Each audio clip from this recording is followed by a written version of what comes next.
staff, I think they were surprising last year. Of course, nobody more important than Olivier Watt, number 44, turned out to be the Rookie of the Year in the league. And James Shepard carries the Eagles jersey up to the podium. Robert Slaney behind him. Of course, James now a member of the Minnesota Wild with his size 15 skates and his hands to match. Shook his hand yesterday, and there's Dean Ouellette as well.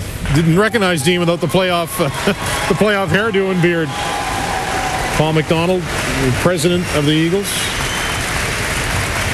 Who do they go with? Well, in terms of players available, I'm going to hang my hat on Mathieu Brisson. I think that that's a lot of talent, and certainly Matt Bissonnette would be another player that would be a nice fit. There's Chris Culligan, too. Here this week in Cape Breton, we're proud to have you, and I hope you enjoyed yourselves, and we look forward to next year in Moncton. I also would like to congratulate the Rouyn-Noranda Huskies on a great regular season and the champion Gatineau Olympique.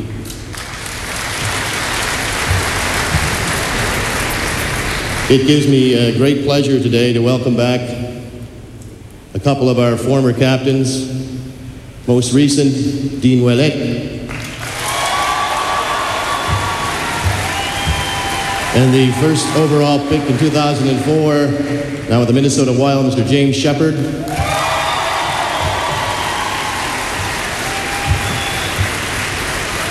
And I'm also proud to announce that our new captain for next season, Mr. Chris Culligan. What a nice touch by the Eagles announcing Chris Culligan captain for next year. And Mr. Culligan will step to the mic and make the pick. Overall pick, Cape Breton Screaming Eagles are proud to select the Cape Breton tradesman, Logan Shaw. Logan Shaw, the Glace Bay kid. They go off the board, but this is a guy with some upside. I think we had him ranked at number 31. Logan is a big body player. Great hands for a big man, too. Really came on strong for the Cape Breton tradesman. He's off the board for sure. We had him as a late second-round pick for our draft. But the kid's got a lot of upside, and he's a hometown boy. Doesn't hurt to go to that route. Especially when you have the draft in your old building. He's listed as 6 feet 166, but I read something not too long ago where he said he's up closer to 180 pounds, but maybe a little more about Logan for those of us who might not have seen him play. Well, he really sees the ice well. He's a big kid that has come on late in the end of the year, too. He seemed to play better and get more comfortable with the tradesman. He protects the puck well. He's got great hands, as Sid noted earlier. One area issue that we kind of worked on that he's put him down in the second round was his skating ability. We wanted to see a little bit better feet and a little bit better mobility on the kid. But as far as projecting him, as far as that big body presence, he competes. He's got great hands and vision. He can be an offensive contributor, plus he'll play the defensive side of the role too. So he's a Cape Breton style of pick too, right? And isn't it nice for him to go up there and shake the hands of James Shepard, Dean Ouellette, Chris Culligan, and put the jersey on? Just to mention his numbers: 34 games, 17 goals, 22 assists, 39 points, 55 minutes and penalties with the tradesman this year. No, it's an interesting draft pick, and I think that character and wanting to play in Cape Breton, I'm sure, plays a big part in the selection.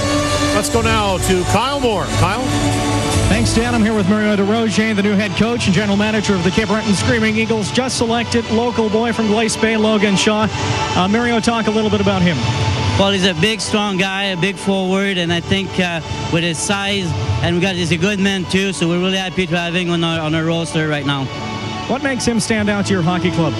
Well, when you say in forwards, his size. He's a big guy. He can skate, so I think he will bring some offense. He's got good offensive skill, and that's what we're looking for. He was pretty high on our list, so that's why he's here. Mario, thanks for this, and congratulations on the new job. Hey, thanks. You're welcome. Dan? Probably get bigger. Thanks, guys. And Chris just mentioning Logan Shaw, a bit of a late birthday, October 5th, so maybe even more upside for him. Yeah, he came on late in the year, too, so it's one of those players that was very good in Bantam. As a Bantam age player, came into the league, started out a little slow, but picked up his game coming down to the end of the year. Let's go over to Matt Beardsley with Logan Shaw. Matt? Thanks, Dan. Logan, obviously a very big moment. You're from Cape Breton. To be drafted by your hometown team right here at Center 200, what's going through your mind right now? Oh, I don't know. Everything's going through my mind. It's just, it's a great time. I mean, it's like a great experience. I'm so excited right now, especially to be drafted by Cape Breton, being from Cape Breton.